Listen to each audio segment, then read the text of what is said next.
להיות בכל עם ועם, עומד בזכות עצמו. איתכם לא מדבר, אנטי-ציונים, תומכי טרור, אחים, לוחמים. שוויון זכויות חברתי ומדיני גמור. שנת הריבונות ביהודה ושומרון. Esto es Ven a Shugot, un podcast para leer entre líneas. Hoy tenemos un capítulo especial y de antemano les queremos pedir perdón. Cuando comenzamos este podcast nos propusimos analizar las ideas detrás de los titulares y no hacer capítulos reactivos a lo que sucede en la política israelí, que la verdad nunca nos deja de sorprender. A ver, esta semana pasaron cosas que no nos permiten continuar con lo que sería una programación habitual, si quieren, y con los análisis que venimos haciendo. Y por eso justamente es que creo que tenemos que pedir disculpas. Así es, estamos viviendo momentos de mucho estrés aquí en Israel. A ver, desde que salieron Or Levy, Ohad Ben-Ami y Eli Sharabi el sábado pasado, la sociedad israelí pudo ver en carne propia y cara a cara la crueldad de Hamás. 3 hombres desnutridos que durante más de 450 días vieron pocas veces el sol. Reproches, indignaciones, tristeza y bronca es lo que nos generaron estas imágenes. También me parece que nos genera una pregunta que es muy clara y muy directa. ¿Acaso no sabíamos los israelíes y los que toman decisiones respecto de esto, todos los que se preocuparon desde el 7 de octubre por los secuestrados, no sabíamos que jamás retienen a los secuestrados en estas condiciones? ¿Pensábamos que estaban en un parque de diversiones, en un hotel 5 estrellas? Mira, me tocó entrevistar esta semana al doctor Amir Blumenfeld, que es el doctor del Mate Hatufim, del Foro para los Secuestrados, y él me dijo, no me sorprendí en absoluto, nosotros ya sabíamos de esto. Ahora, al parecer quien no sabía, o quien no estaba del todo enterado, es el primer ministro israelí, que tras 489 días se enteró de cómo jamás retiene a los secuestrados. Estamos hablando de civiles israelíes que el 7 de octubre fueron la primera línea de defensa frente a los terroristas asesinos de Hamás. Netanyahu dijo algo así. סיימתי כעת דיון מעמיק של 4 שעות בקבינט המדיני-ביטחוני. כולנו הבנו תרעומת מהמצב המזעזע של 3 חטופינו ששוחררו בשבת האחרונה. ¿Qué significa, Johnny? A ver, es muy raro que Netanyahu venga a hablar de que en ese momento es cuando vimos y nos preocupamos por la horrible imagen de cómo se veían los secuestrados que estaban siendo liberados. Acá hay que decir algo. Jamás prepara a los secuestrados antes de ser liberados. Los prepara para que la imagen que se vea sea hasta un poco mejor que el estado en el que se encuentran. Esto está confirmado por muchas fuentes. Ahora, ¿qué significa que jamás los prepare? Significa que alrededor de una semana antes, y lo sabemos esto a través de muchos testimonios de los liberados, a ellos les empiezan a dar más comida, les empiezan a dar otras condiciones para que se vean un poco mejor. Lo que es sorprendente es que mientras el primer ministro decía esto, lo que estaba haciendo era anunciar que Israel iba a cambiar las condiciones por completo del acuerdo, a menos que jamás libere a todos los rehenes el próximo sábado. Sin entender que había personas que estaban siendo preparadas también para ser liberadas. Así es. Hoy, miércoles 12 de febrero, cuando estamos grabando este podcast, no sabemos si este sábado, se va a continuar con la liberación de secuestrados israelíes por la amenaza de Hamás. Pero volvemos a esta pregunta. Nos despertamos a una realidad que muchos ya sabíamos, que algunos intentaban negar porque durante más de 15 meses no hemos logrado llegar a un acuerdo, y ya hablamos de esto en otros capítulos, y lo que generó en la sociedad israelí es mucha bronca, una comparación también, a mí no me gustan las comparaciones, pero comparaciones con los momentos más oscuros de la historia judía. Muchos decían las fotos de estos 3 secuestrados liberados tienen que ver con las imágenes de la liberación de los campos de concentración y demás. Una comparación, a mi parecer, poco feliz, pero que nos lleva a este trauma muy arraigado en la tradición judía y en la psique israelí, que tiene que ver con la Shoah. La Shoah. Y no estamos hablando de la Shoah cuando no existe el Estado judío, como lo hablamos con Guido. Esto pasó en el Estado de Israel, el Estado judío, que se creó para evitar esto. Claro, pero me parece, Mati, que acá vos dijiste algo muy, muy claro. Yo hace mucho tiempo que vengo diciendo que en Israel esta guerra, todo lo que sucede con el 7 de octubre se vive con una ciclotimia. Y lo digo en el mejor sentido posible. Lo que quiero decir es, nosotros a veces reaccionamos de una forma y a veces reaccionamos de otra. Capaz, producto de que tenemos dos objetivos en la guerra que son completamente contradictorios. Creo que si vos le preguntás a cualquier israelí en la calle qué quiere hacer con Hamás, lo quiere destruir. Y si le preguntás a cualquier israelí en la calle qué quiere hacer con los secuestrados, los quiere recuperar. El problema es que desde la política se trató de mostrar desde el principio de la guerra que estos objetivos no eran contradictorios, cuando en realidad lo son. Entonces, cuando vos hablás de estas imágenes causaron bronca, esa bronca, la pregunta es cómo se canalizó. Dentro de la sociedad se canalizó de formas distintas. Hubo mucha gente que salió a decir, bueno, este es el momento de salir a liberar a todos. Este es el momento de hacer todo para adelantar la liberación lo más posible de todos y aceptar lo que tengamos que aceptar, por ejemplo, el fin de la guerra. Pero desde la política, la reacción fue otra.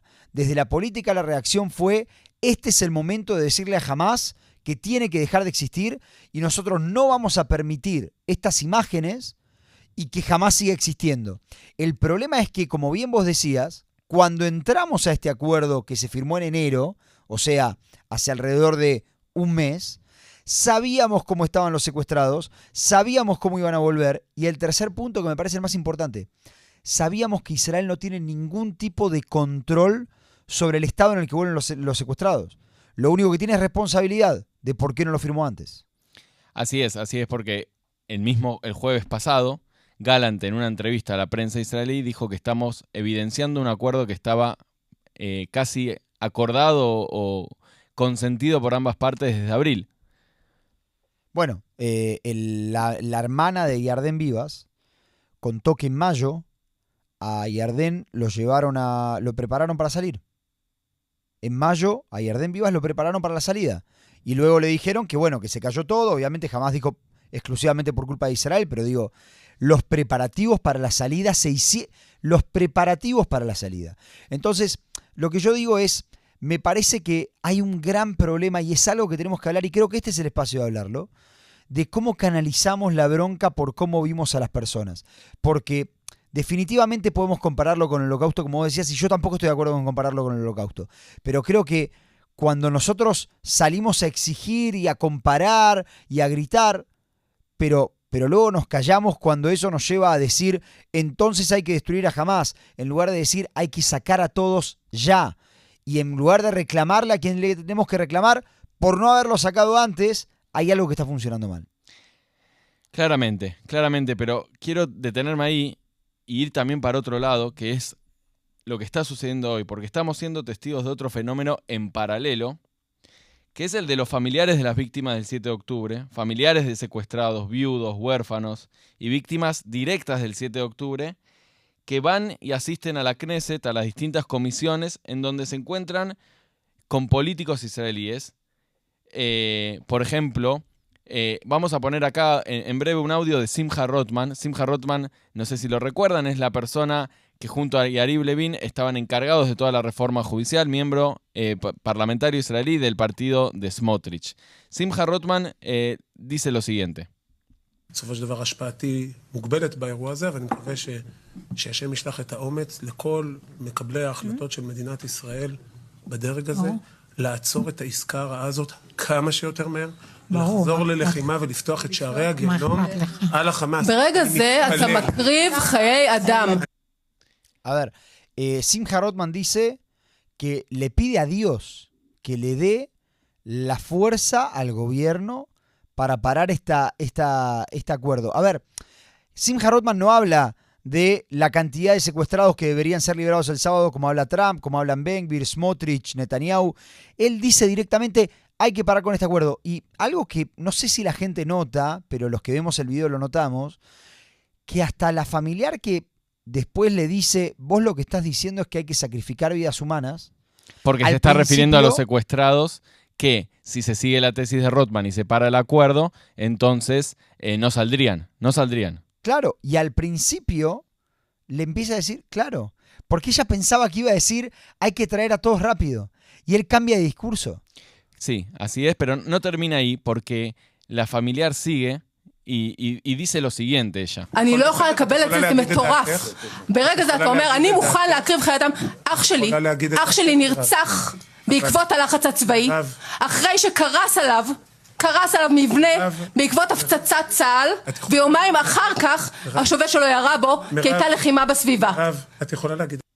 A ver, ella, la mujer que está ahí, que es familiar de una persona que estaba secuestrada y que fue asesinado por el ejército. Y yo acá quiero aclarar algo. Yo no creo que ella le esté echando la culpa al ejército de lo que sucedió. Le echa la culpa a la retórica de que la presión militar va a traer a los secuestrados.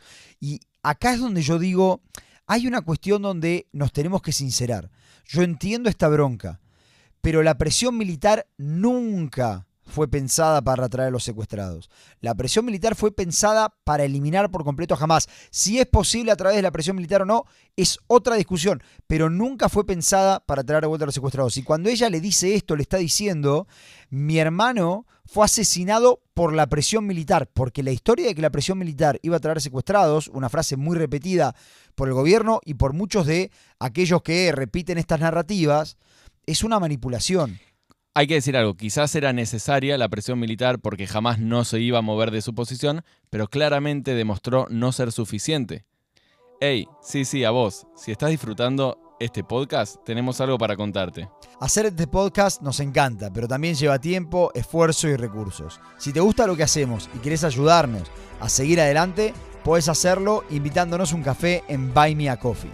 La verdad que es súper fácil, sin compromiso y cualquier aporte, por más mínimo que sea, nos ayuda un montón a seguir creando contenido de calidad. Encontranos en buymeacoffee.com/entrelíneas y sumate a la comunidad que hace posible que exista este proyecto. Gracias por escuchar y por apoyarnos. Y hay que decir otra cosa también.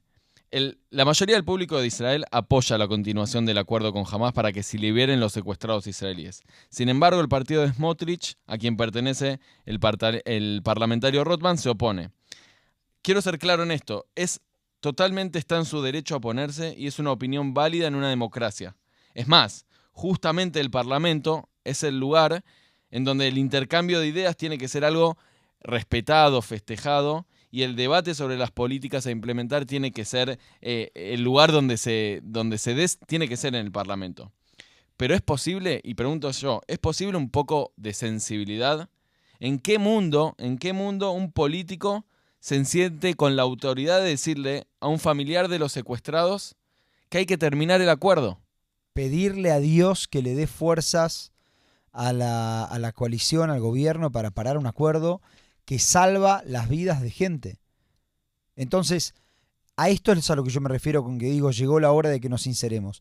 Hay gente que tiene su propia agenda y que ve en esta cuestión una cuestión que puede utilizar para promover su propia agenda. Hay que decir algo también. Nosotros no es que hacemos la vista gorda al costo de este acuerdo. Este acuerdo libera personas sentenciadas por Israel que cometieron actos atroces. Atentados acá en Jerusalén, en autobuses, en cafés, mataron civiles, cientos de personas. No hacemos la vista gorda y sabemos del costo muy alto que está pagando Israel y el desafío que eso representa para la seguridad del país.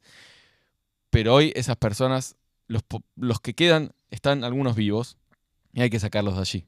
Aparte, déjame agregar una cosa. No es cierto que la liberación de Sinwar en el acuerdo por Shalit fue lo que llegó al 7 de octubre. ¿Sinwar planificó el 7 de octubre? Sí. ¿Lo ejecutó? Sí. El tren que partió el día de la liberación de Sinwar, de Gilad Shalit, y de Sinwar obviamente también, así es, paró en muchas estaciones antes de llegar al 7 de octubre. Y en cualquiera de esas estaciones se podría haber parado el tema. Por lo tanto, me parece que ponerle a los familiares y a los secuestrados el peso de que el próximo atentado es por ellos y no por fuerzas de seguridad, que son muy buenas en Israel y que podrían actuar, es casi que hasta injusto.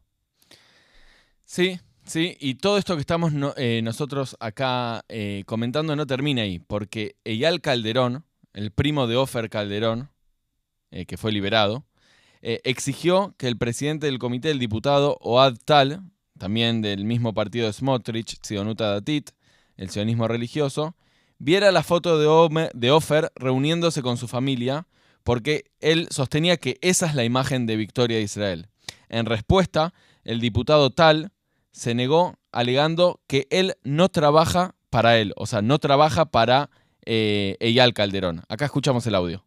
אתם לא תהיו אלה שתחליטו אם הם ימותו או יחיו. מי אתם? תסתכל, זה הניצחון. לא שום דבר אחר. הוא לא מסתכל, כי הוא מתבייש. לא, כי אני לא עובד אצלך, עם כל הכבוד. אתה לא עובד אצלנו, אתה עובד אצלי בדיוק. אתה עובד אצלנו. אתה נבחר ציבור. Lo que está diciendo es, no voy a mirar porque yo no trabajo para vos. Y Eyal Calderón se ofende y dice, ¿cómo que no trabajas para mí? Vos sos un electo por el pueblo, vos trabajás para el pueblo. Sos exactamente lo que sos es trabajar para mí. Exactamente. Y esto no es la primera vez que lo vemos. Hemos visto a familiares de los secuestrados expulsados de la Knesset. Expulsados. La Knesset no es la casa ni de Simcha Rothman, ni de Ohad Tal, ni de Smotrich, ni de Ben Gvir, ni de Netanyahu. Ni de Yair Golan, ni de Lapid, ni de nadie. La Knesset es la casa del pueblo. Y quien quiere ir a manifestarse allí tiene su derecho. Igual que todas aquellas personas que insisten con que, por ejemplo, quien cree que Bibi Netanyahu es quien está impidiendo un acuerdo es un imbécil, cosa que he escuchado en el último tiempo. Los israelíes viven en democracia y tienen derecho a reclamarle a sus autoridades a hacer todo lo posible para resolver diferentes situaciones. La economía a veces, y por eso hay protestas, otras veces hay protestas por seguridad, ahora hay protestas por los secuestrados. Están en su derecho y es solo sano para la democracia que el pueblo se pueda expresar.